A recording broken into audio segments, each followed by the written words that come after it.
ঢাকা থেকে কোনো সেলিব্রিটি যখন আমাদের লালমনিরহাটে চলে আসে তার সাথে তো অবশ্যই একবার হলেও দেখা করতে হবে, আর সেই দেখাটা অবশ্যই স্পেশালি হবে। এত কষ্ট করে এত দূর থেকে আমার নিজ এলাকায় একটা মানুষ আসছে, তার সাথে তো একবার হলেও দেখা করা উচিত। কি বলেন আপনারা? হ্যালো এভরিওয়ান, আসসালামু আলাইকুম। সবাই কেমন আছেন? আজকে সকাল সকালে চলে যাচ্ছি লালমনিরহাটে, কারণ আমার বাড়ি থেকে লালমনিরহাটে যেতে 1 ঘন্টার মতো লাগবে।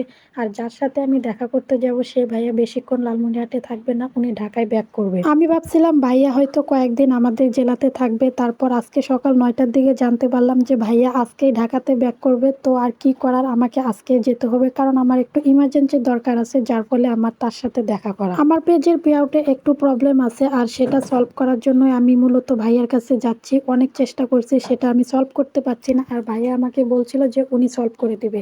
এজন্য আমি ভাইয়ার সাথে দেখা করতে যাচ্ছি। আমি লালমনিরহাটে অলরেডি চলে আসছি। এখান থেকে একটা রিক্সা নিলাম, আমি এখন স্টেশনের উদ্দেশ্যে। সেখানেও আমি পৌঁছে গেলাম, আর স্টেশনে হাঁটতেছি আর একটু করে ভিডিও নিতেছি। আমাদের লালমনিরহাট রেলওয়ে স্টেশনটা কিন্তু বিশাল বড়, চারপাশে প্রচুর পরিমাণে জায়গা। অন্য রেলওয়ে স্টেশনে এত পরিমাণে জায়গা আমি এখন পর্যন্ত কোনোটাতেও দেখিনি। সব রেলওয়ে স্টেশনে দেখছি জায়গার পরিমাণ কিন্তু অনেকটাই কম, কিন্তু আমাদের লালমনিরহাটে পর্যাপ্ত পরিমাণে জায়গা আছে, আর জংশনটাও কিন্তু বিশাল বড়। আমি হাঁটতে হাঁটতে অনেকটাই চলে আসছি, কিন্তু ভাইয়ারা কোথায় আছে আমি তাদেরকে খুঁজে পাচ্ছি না। মানে তারা যে লোকেশনে আছে সেই লোকেশনটা ঠিকঠাক ভাবে দিতে পারতেছে না।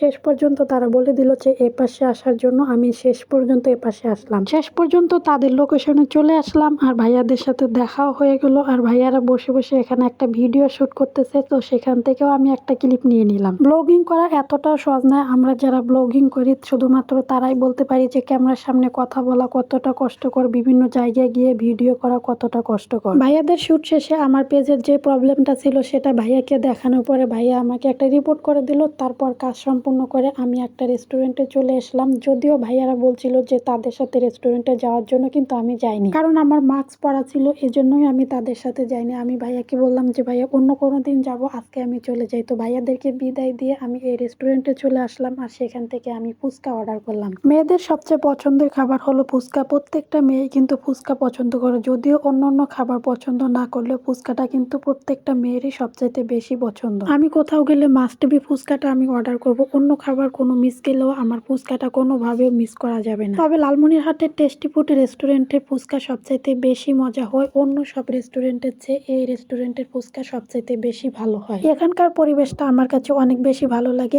একদমই নিরিবিলি পরিবেশ, এবং খাবারের মানটাও অনেক বেশি ভালো। আর সেখান থেকে একটা পার্সেলও আমি আমার বাড়ির জন্য নিয়ে নিলাম। তো দেখতে দেখতে অলরেডি আমি বাড়ির কাছাকাছি চলে এসেছি। তো আজকের মতো এখানেই বিদায় নিচ্ছি। দেখা হচ্ছে পরবর্তী কোনো ভিডিওতে। ততক্ষণ সবাই ভালো থাকবেন, সুস্থ থাকবেন। আল্লাহ হাফেজ।